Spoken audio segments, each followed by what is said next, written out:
and welcome to this very special episode of The Lorraine Murphy Show. If you have been listening to the show for a while, you will know that every year I create my highs and lows episode. So I do one personal highs and lows, and I do one business highs and lows episode. And obviously they are creating content for the podcast, but they're also a really beautiful reflective exercise for me because so much can happen in a year.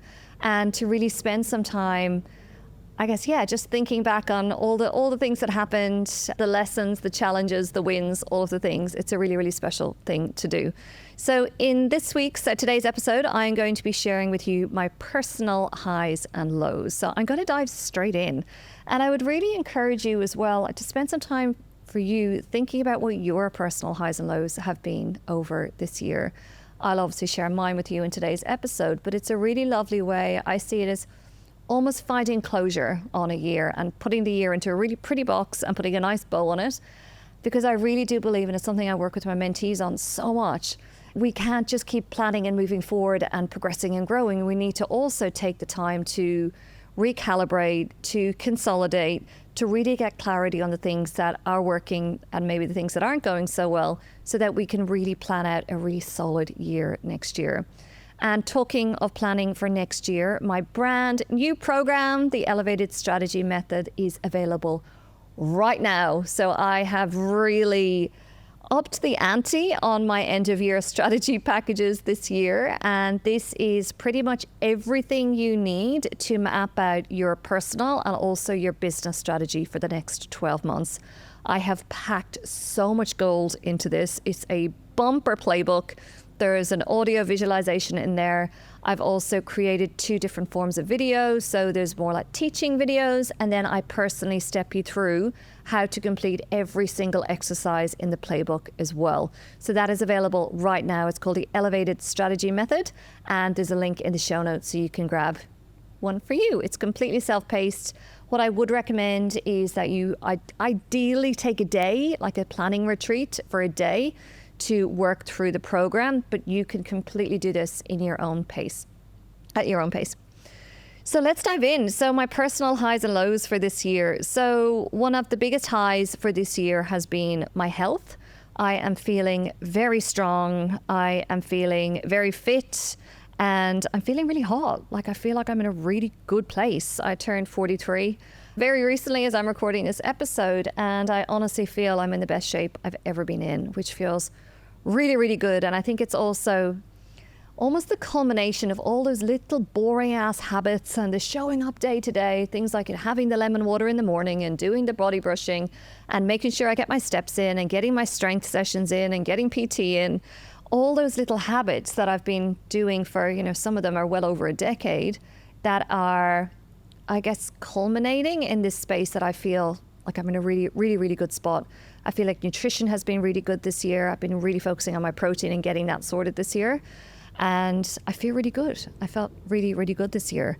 And something else that has been pretty interesting, so there was one part of my body. So after having Lexi, my body pretty much looked the very same after having Lexi.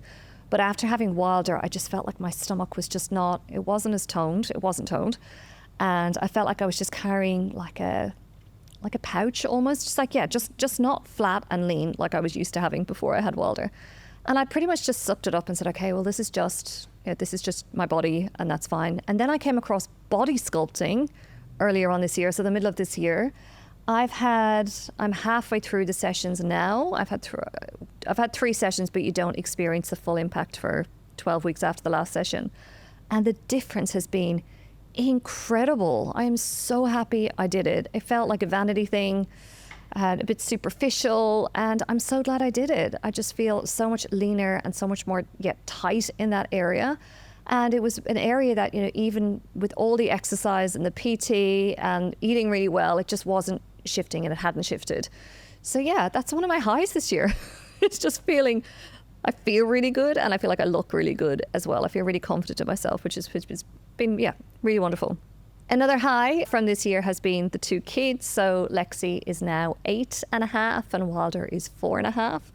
And they're just happy, awesome kids. Of course, they both have their moments, but it's been really lovely seeing them step even more into themselves this year, particularly with Wilder, just his speech. And he started at his school, his preschool this year, and he's made lots of best mates. And just seeing him, something I love watching with Wilder is how he is with me and with women. And then as soon as Wade walks into the room or he's in an interaction with another guy, it's like he just turns into this little cool dude. It is so interesting to watch his masculinity emerging like that. It's really cool. And I think something else that I was talking to Lexi about recently is that she obviously said all these like funny things when she was a kid, and we had so much fun with her and all of that.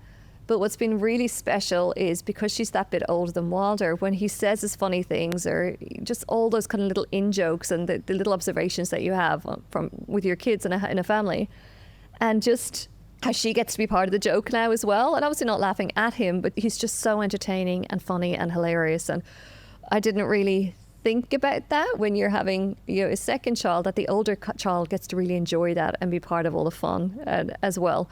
What's also been interesting seeing the kids this year and observing this in them is how much they have thrived with a balance of having routine and rituals and knowing how their week and their day is going to go. However, also mixing that up with adventures and gaps in the routine. They've really thrived in that. When they have had adventures or excitement, they've just stepped so fully into it. And it's been interesting to see that need. And I talk about this with my mentees, how we all have a certain balance of certainty and uncertainty that we need. And it's been really fascinating to see that emerging in the two kids this year, where, as I said, they thrive in the predictability of the everyday week, the everyday and the every week routine. However, they really, I don't say they necessarily come alive, but they really get very activated in a really positive way by having those adventures.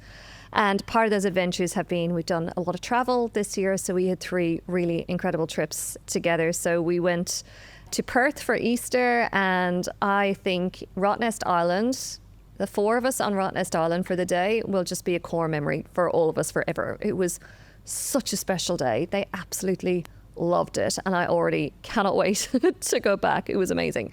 And we also went to see our friends on the Gold Coast. They were back visiting from Spain, so we had a weekend on the Gold Coast with them, and just max family time. Was lovely. And then we had Bali, so Wade and the kids flew over to meet me straight after my Bali retreat in May, and we had a week in Bali together as well. And I really went a bit more spendy probably than we normally would with a family holiday. My friend Brooke, who lived in Bali for a number of years, I reached out to her and said, okay, we're going on a family holiday to Bali. Where do we need to go? And she said the Sofitel in Nusa Dua. And she was just so bang on with that recommendation. And it was our first time ever, Wade and I, having kids club.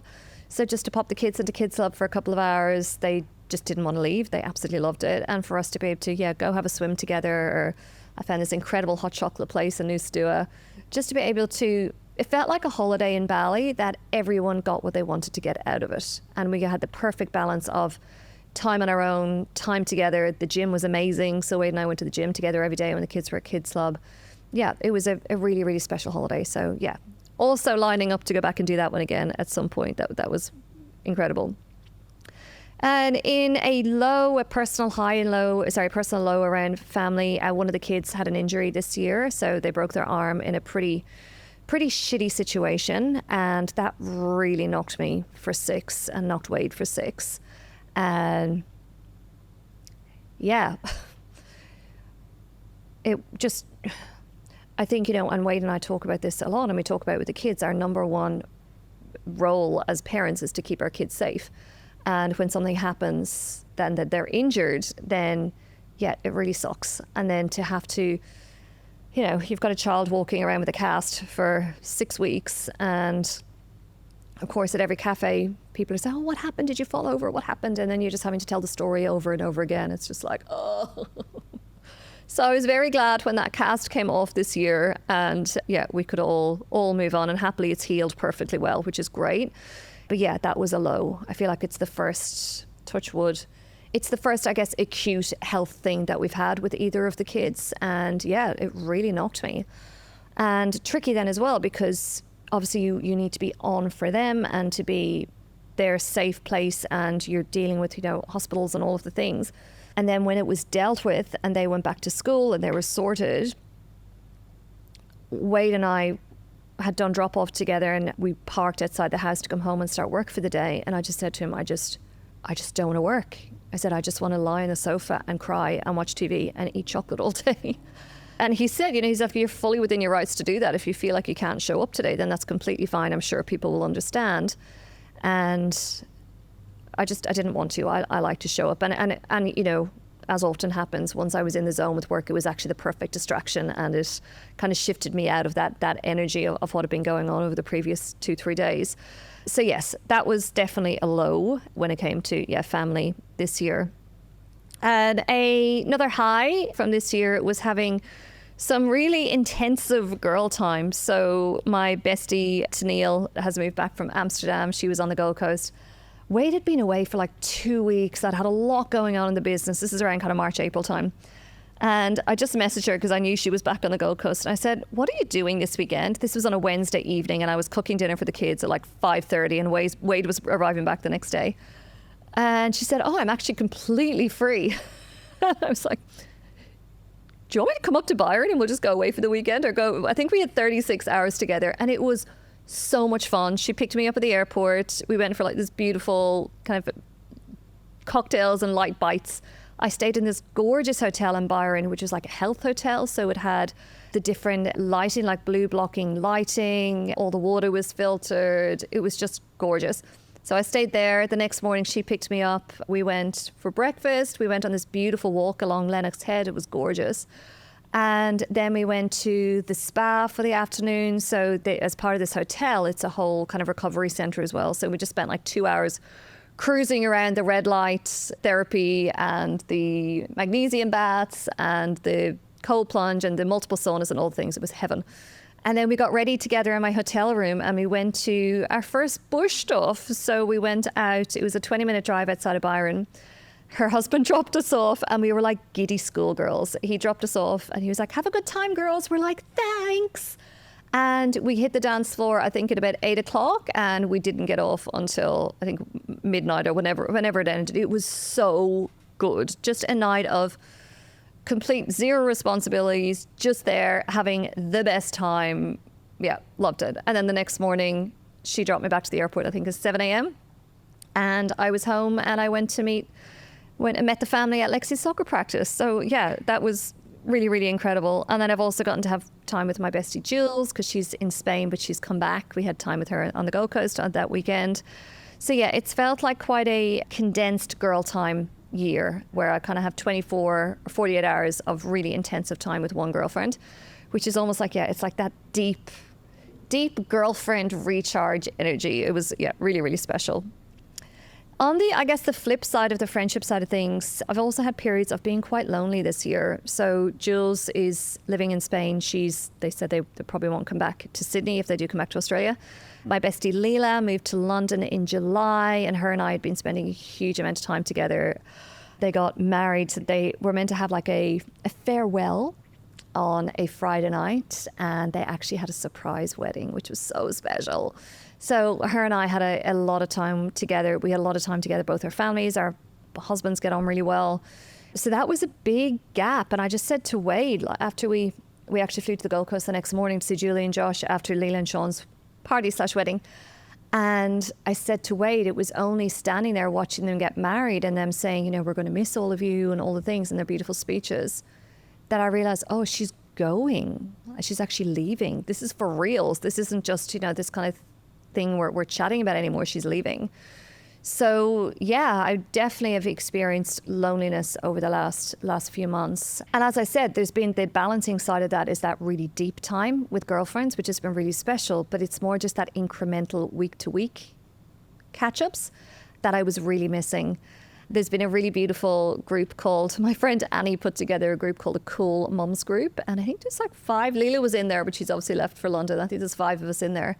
And we catch up for dinner every month or two. And that has been really lovely. One of my friends, Jacqueline, put it so well. She said that she's American and I think it's like a baseball term. And she was saying that in some years in baseball, they describe the year as it's a rebuild year for the team. So maybe they've lost a couple of star players. They've got some up and comers coming through the ranks. So it's a year to really rebuild the team. And when I was sharing with her where I felt, in terms of friendships, female friendships this year, she was saying, it sounds to me, Hon, like you're in a rebuild year. And I really loved that. And it definitely has felt like that, particularly with the Cool Mums group. It's felt more like a rebuild year. And then obviously having the amazing, upside of getting to catch up with those kind of old-time besties and as well. We're going back. Oh, I'm so excited. We've got a massive trip coming up. We're heading off in T-minus 9 days as I'm recording this episode. So we're going to Ireland, we're going to Lapland, we're going to London to stay with Leland, Sean, and then we're back to Ireland for 3 weeks of family time, friend time. I'm so excited for that as well. So yeah, I guess it's been quite a double-sided coin when it comes to friendships this year. Now, next high, where am I going? Wade and I. So Wade and I were a huge high this year. It felt like we, at times this year, found a real space of solidness, but also that was very much balanced with excitement and passion. So yeah, again, bit of a theme coming through already in today's episode, but that balance of certainty and uncertainty.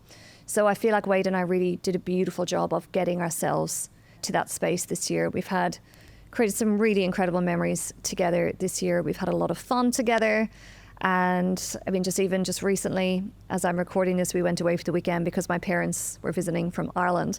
So we went away together for a weekend. We stayed on a little island that's only reachable by boat. We went on an oyster farm tour, which was so much fun and I really want to do again. And we spent hours talking and just having space as a couple. We've managed we do quarterly overnight. That's been a big thing for us this year. But to have 2 nights together where there's no distractions. And there was something as well about staying on an island, which almost felt, like I said to him, we got back, we were only gone 36 hours and it was only an hour outside Sydney. But I said to him, I feel like I've been away a week. I think it was something around the inaccessibility of it, the slow pace of it. Given there's no cars on this island, there was one cafe which served amazing food and such good coffee.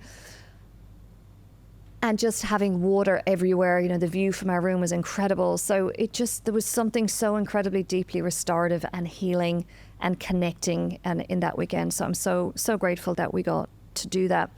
So I guess, I very much feels with Wade and I that our relationship expanded in a really, really big way this year. At the same time, I would put Wade and I in some of my lows. It's definitely a low from this year as well.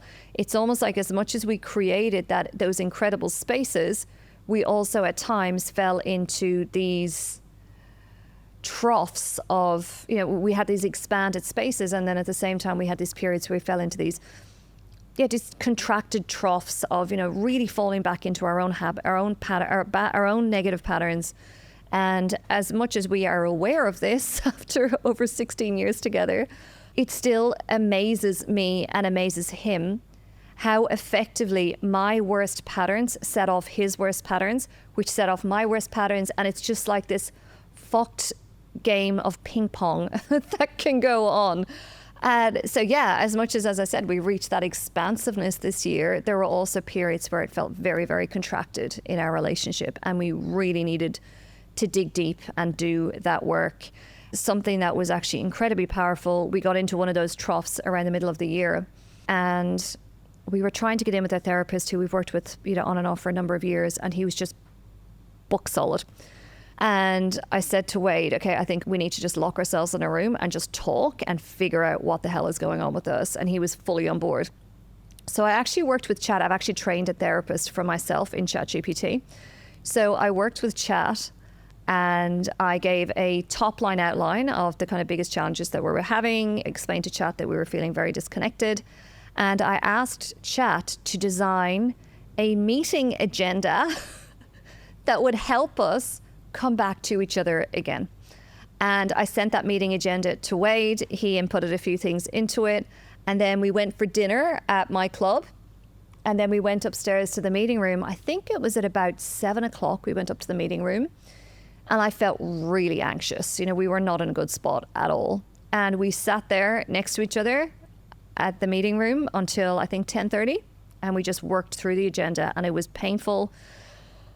It was scary. It was funny at times, but we walked out of that room and our relationship was, I was going to say it was reinvigorated. I don't think that's the right word. I would say our relationship was rescued, to be honest. You know, it really set us back on a very, very positive path. And from the next day, we woke up the next day and it just felt like a rock had lifted in our relationship. And that was incredibly empowering, because I think something I notice in myself is that often if I'm going through a tough period, I'm quite quick to outsource the challenge to someone and get someone else to help me with it, which I think is obviously a huge strength of mine as well, because it helps me grow. However, that was so wonderful to know that we could get ourselves back to that place without having to tap into someone external. So, yeah, as I said, him and I have been a massive high this year. It's also been a massive low. And what I would really wish for next year, and I think he would wish for next year, is to keep ourselves and maintain ourselves in that more expansive state for more of the year. And then when we do get into that contracted state, is to pull ourselves out of it quicker. Because the problem, and I'm sure you experience this yourself, and whether it's an intimate relationship or a relationship with a child or a friend or a sister or a parent, is that it's almost like a script that we run in our closest relationships where, as I said, it's like a game of ping pong. We just bounce off each other. You do this, which is going to make me even more angry, and then I'm going to do this, is going to make, and it just keeps going and going and going and going until there's some kind of either a forced pattern interrupt. So, for example, what Wade and I did that night at my club, or there's an unplanned pattern interrupt, and hopefully the pattern interrupt does obviously come.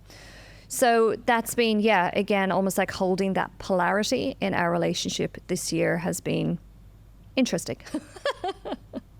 and frustrating, because you're like, why? We were so good here. Why can we not just be there all the time? And what do we need to do to be there all the time? So that's very much kind of a high and a low this year. And a huge high, which actually just wrapped up just this morning as I'm recording this, is my parents visited. So my mom came over for Lexi's birth. And then my parents both came to visit for Lexi's first birthday. We were living on the Gold Coast at the time. So Dad hasn't been in Sydney for, I think, over 10 years. And we're living in a new area, which they absolutely loved. So I know Dad was a bit reluctant to come over, because last time he was in Sydney, we were living in Surrey Hills. It was very busy. And we're living in it's a much quieter area. It's still very buzzy, but we're very easily connected to the city, and public transport's amazing and all the things. So I knew he was reluctant to come over. I think he was worried it would be another Surrey Hills experience. And then my mum said to him, would you stay another week? She said, I would love to stay another week if we could. And she said, would you? And he said, yeah, I would. I was like, oh, wow, you actually like Sydney. This is great. So we had a really, really beautiful time with them. They had obviously lots of time with the kids. And my parents were just really excited to take the kids to school and just be part of their lives. I think the kids found it quite disruptive. I think they're so used to just having a grandparent like Wade's parents in town for a weekend. So to have grandparents around for weeks on end, they were a bit like, what's going on? When do you take us to school? Whereas we were like, go, this is amazing. We finally got some family support. Go. Go be with your grandparents. That was a really, really big high, my parents coming over this year.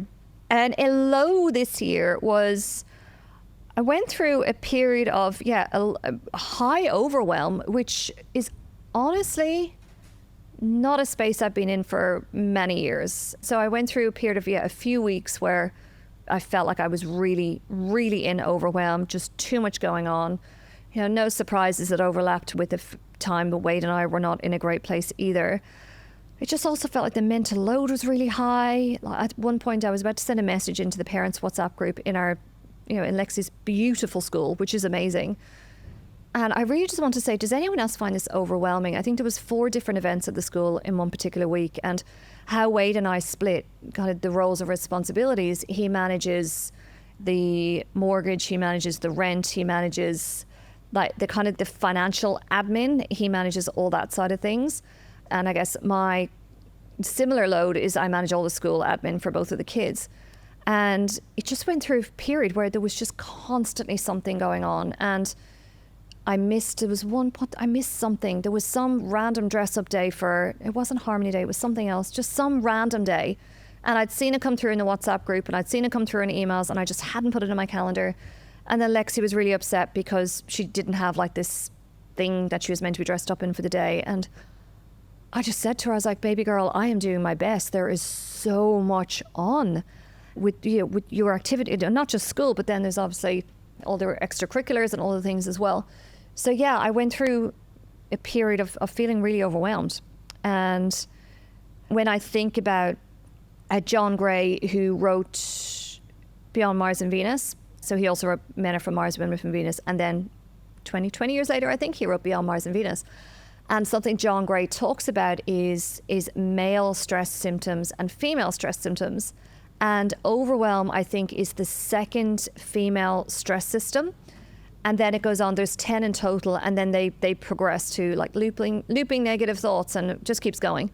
And then number 9 is anxiety, and number 10 is depression. And I started to get quite worried. So I was diagnosed with depression in 2019, or situational depression.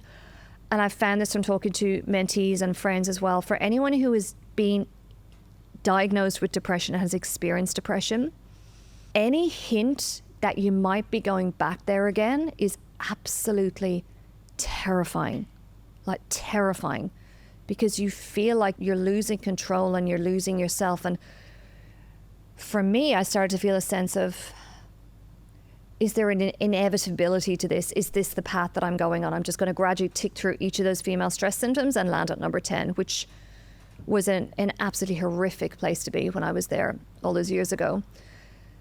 So thankfully it wasn't that. I was able to get myself out of overwhelm, get on top of things. But I really just wanted to share that as part of today's episode, because I think often listeners look to me as, you know, this example who's got everyone, is someone who's got everything sorted, who's on top of it. And, you know, I do have my to-do lists, and I have my quarterly plans, and I've got a really great weekly rhythm that works really well for me and for Wade and for the family.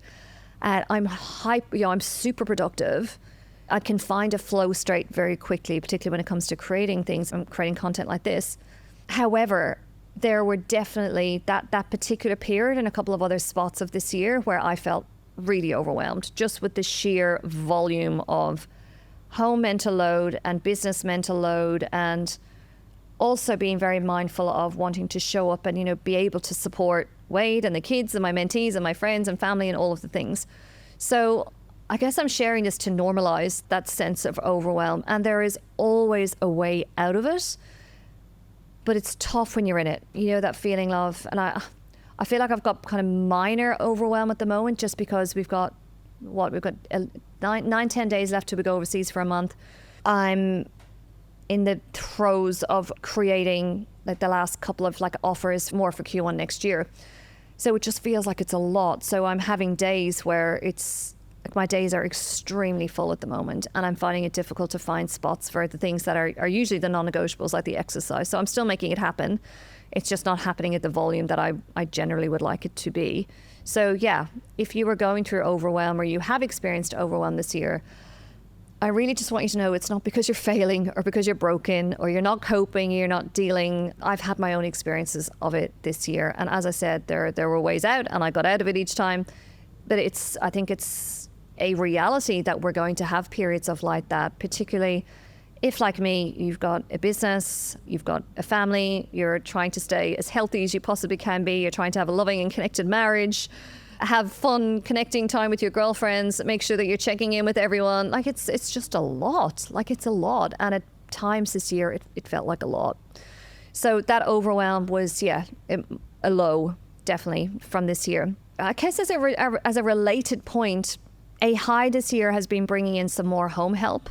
So we have our roster of babysitters who we will tap when Wade and I want to have a night out, or we're both out separately and we need kind of cover for the kids. So we've got 4 babysitters now on our roster, which is great because the kids are familiar with all of them. They've definitely got their favorite. Whenever we're planning a night out, they're like, can we have her, please? So that having that roster is really, really helpful. And when we can plan ahead and we know that things are coming up, it just means that we've got that support, particularly for things that are really important to us, like that quarterly overnight where we drop the kids to school on Friday morning and then we are gone, and then a babysitter picks the kids up from school, takes them home, does pizzas for dinner on Friday, takes them to the park on Saturday morning, and then we get home at lunchtime, that 36 hours it's just gold dust. It really is very, very, very, very important to us, and something that we will continue to prioritize into next year as well. The other home help that we have managed to get, and I've been really trying to get someone like this for so long, and Annie is just the answer to all our dreams. So to have a housekeeper. So Annie comes in for a couple of hours Mondays and Wednesdays, and she does things like she will prepare a big bolognese. So yesterday she made a massive bolognese for the week. She baked the baked oatmeal. That's Lexi's favorite breakfast. She will also prepare like the chicken for tacos on a Tuesday. She'll do all that on a Monday. She'll fold laundry. She'll do hand washing. She'll hang out a wash if it's there. It's just those small jobs that actually add up to take up a huge amount of time each week. So it's this time now that we have bought back for ourselves. It is so helpful. And when I've noticed it the most, having her help, is on a Saturday afternoon. That used to be my batch cooking afternoon. So I'd prep food for the whole week ahead. Maybe I'd roast some chicken, I'd do the bolognese, I'd bake the oatmeal, like all the things. And I still have this moment, Annie's been with us for maybe 4 months now. I still have this moment on a Saturday afternoon of going, okay, I need to get the cooking done. I'm like, it's okay. Annie's coming on Monday morning.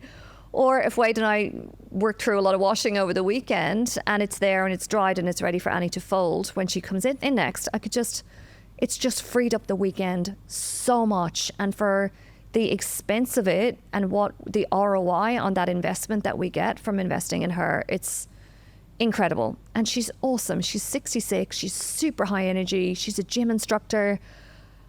I feel like it's really lovely. What I miss about living in Ireland so much is the multi-generations, because I've got a very, very big family and everyone just hangs out together, whether they're 20 or they're 40 or they're 60, whatever it might be. So it's really lovely having an older lady around the house and having that energy. It's special, that nurturing energy. Because I feel like I do so much nurturing for the family and other people, that it's lovely to have someone nurture me and nurture our family as well. I do just want to say, though, on that, Annie is, I guess she's my hire. She's someone that I manage. Wade doesn't manage her. I manage her and brief her and, make sure everything's sorted for her to come in. It has reminded me again of the mental load of when we do expand our teams, whether it's in business or it's personally. The ROI from that and what Annie is helping with is amazing. But there is also, the balance of the mental load required to actually manage all of that and have that all organized. And, I've got it down pat now. I've got a bit of a routine. But it has been interesting because now, when we bring a team member into my business, Sam, my operations manager, manages them. I don't manage them directly myself. So it's been an interesting reminder of that, the balancing act of, yes, I want more help, whether it's in my business or at home, but it's also going to create a little more work for me in order to have that help and to make that help as effective as possible. Another high from this year has been my weekly rhythm. It just seems like it's working. I've recorded a whole podcast episode, which may have already dropped when you're listening to this. I can't remember the schedule off the top of my head, but having that weekly rhythm, that really works. So we always do our weekly planning do it on a Friday or on a Sunday. It's sitting more on a Sunday at the moment. So we plan the week ahead together. And we used to kind of just pull the week out and just start from scratch and go, okay, what are you doing? What am I doing? And we've pretty much, this is actually something Wade was really pushing for. We've got a bit of a template now, which is really good. So for example, Monday morning, I exercise early. He exercises after me, and then I'm on drop off and I'm on pickup as well. So it's like I have a big day on the kids on a Monday. And then Tuesday, he does that day. Wednesday, I do pickups and drop offs for Lexi. I've got Wilder for the day with me on Wednesdays. And then ditto, similar Thursday, Friday. So that rhythm has worked really well in terms of having that template. And something that I have loved, it's been a huge high from this year, is creating space on a Friday afternoon just for me. So I might go to the bathhouse or go for a walk or plan in a kinesiology appointment or a facial, and just having that afternoon. I kind of see it as my mini weekend. It's Lorraine's time before she kicks into, the kids. And it creates this really lovely, almost like this transition into the weekend. So big work week, go, go, go, go, go. Friday afternoon chill, and then ready to re-enter for family life from Friday evening. So that weekly rhythm has been, it's worked really, really well this year. It's been a real high.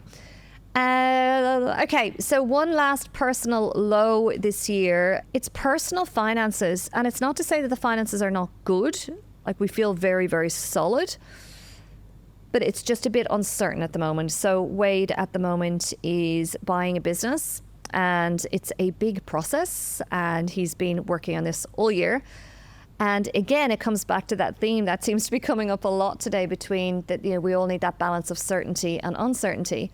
And I feel like we've created a really good job of creating certainty around the things that we can have certainty around, like the weekly rhythm, around my business, around the kids' schools, around our home situation, investments, all that feels very solid. But there's a lot of uncertainty around what his year is going to look like next year. Because of course we're like manifesting this deal coming together and it all going super well. And he's got some backups in place if it doesn't, which is great. But I like planning. I like organizing. I like knowing exactly what we're going to be doing. And I just want to know. And he really, he probably wants to know 10 times more than I do, to be fair, right now.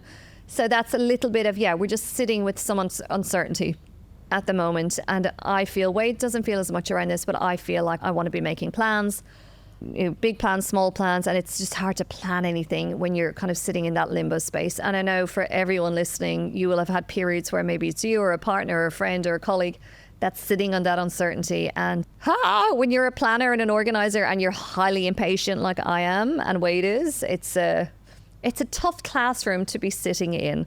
So I'm actually hoping by the time this episode goes live that everything will be locked in and we're ready to go for next year. But yes, send me all the vibes. Send Wade all the vibes. All right, the last win is, I feel like I started on a health/appearance note and I'm going to end there as well. My wardrobe has just really worked well this year. It has been so good. I think something I figured out last year is my kind of wardrobe strategy was always buy lots of dresses because that's just one outfit and it's easy. Put a pair of heels and a handbag and you're done. And something I started doing last year was investing in separates that work. There's almost like endless combinations that I can put together with the separates. So I kept that going all this year for my winter wardrobe, for my summer wardrobe now, and it's been so good and just so easy. And I've really enjoyed my clothes this year. And I feel like I feel really good in them. I feel like I look really good in them. And I think for so many years, I've struggled to get my wardrobe to vibe together. And whatever has landed, it feels like it's vibing together. And I touched on this in an earlier podcast episode around really focusing on elevating my brand this year.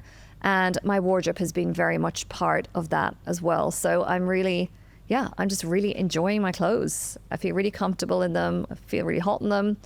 And they just feel very aligned with who I am and who I want to be, and I feel like I've given myself a lot more permission to enjoy fashion. I think the really cool thing actually about I've got 2 clubs now in the city, having that is just having somewhere to dress up and go to. I'm doing quite a bit of in-person mentoring. I'm also hosting quite a few events. So having those places to get dressed up and go to has been really lovely. And I've been trying to bring it more into home as well. Like I pick Lexi up from school on Wednesday. I pick her up in Carline and then we go straight to swimming. And normally I'm in, denim shorts and a singlet or a t-shirt, or I'm still in my activewear, something like that. And I jumped out of the car to let her into the car in Carline the other day. And I was wearing like a little kind of white and blue print dress, like a little slip dress. And she's like, "Why are you wearing a dress, Mama?" She was so horrified that I loved it, but was like, "What? This is so different." So I think her reaction alone made me realize, okay, I need to bring more softness and more femininity, even if I'm at home. And interestingly, I've picked up some beautiful dresses from Kmart. I've picked up 3 linen mixed dresses from Kmart that are so lovely on. I've got like a short slip one. I've got a long one which has got beautiful details. I've got lacing down the back, and then this gorgeous red and white print one. They're just gorgeous. So hot tip. Kmart linens, really nice. And the other thing, probably opposite end of the scale from Kmart, I added 4 more designer pieces to my wardrobe this year. And all of them were rewards for business milestones, which I really, really love to do because every time I use that piece, I'm reminded of the win that was behind it. So it's this really lovely, almost like this self-perpetuating cycle of that makes me want to create even more wins because I know what physically, it's like a tangible measure or metric or symbol of the success, whatever that success has been. So I bought myself a my Louis Vuitton bag. So I got that just after Christmas when I hit my annual target last year. And I got this beautiful YSL belt, which I am obsessed with. I love wearing it so much. That was my reward for my Bold Darling launch in August. I got my YSL bag, and I also got my Christian Louboutin shoes, which I've been wanting forever. So they are for, like beautiful, timeless pieces that I'm going to have for decades to come. And I'm, so grateful that, the business did what I wanted it to do, and in order to enjoy those amazing rewards. And outside of that, Zara, I've picked up some amazing things in Zara this year. I wore this denim waistcoat and kind of flared pants set up in an Insta post. And I think I got about 30 inquiries as to where I had got it from. It's just very simple, very elevated, very structured. That's the kind of clothes that I'm really enjoying wearing, particularly in kind of in a business context. I'm really enjoying those. And Chic is always a really good one as well. I got some really, really beautiful pieces in Chic. And then DeCuba for basics, they have this white t-shirt this season, which is just the perfect white t-shirt. So I bought that. I think I've got 3 of them now. I just wear it so much. I can't wait for it to move through the white swash. I need it back again fast. So I've got 3 of those. So I think between those, it just felt like my wardrobe has been very, very sorted this year. So that's it.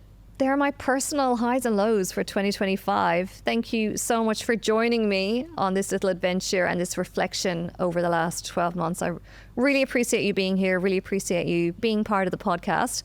A quick reminder again that the Elevated Strategy Method is available now. So I'll pop a link in the show notes for that for you.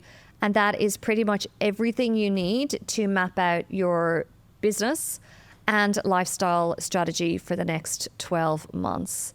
And, this is the thing with planning. It doesn't always have to happen at the end of the year or the beginning of a new year.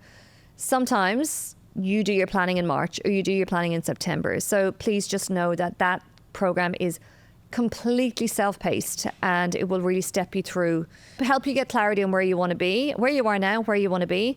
And you can use that at any time of the year, as much as you would like to.